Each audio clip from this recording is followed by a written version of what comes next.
Kitu cha pili, jogoo huwa anatukumbusha kutubu dhambi zetu. Unapomsikia jogoo anawika, huwa anakuambia ya kwamba kuna makosa umeyatenda, hivyo inabidi utubu. Hii hapa tunaona hata mfano kwenye vitabu vyetu vya dini, mfano Biblia, ya kwamba Yesu alimwambia Petro, kabla jogoo hajawika utanikana mara 3.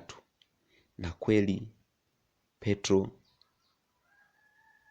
alimkana Yesu mara ya kwanza, mara ya pili, mara ya 3 jogoo akawika. Na Petro aliposikia jogoo anawika, akakumbuka ya kwamba nimemkosea Mungu, hivyo ninapaswa kutubu.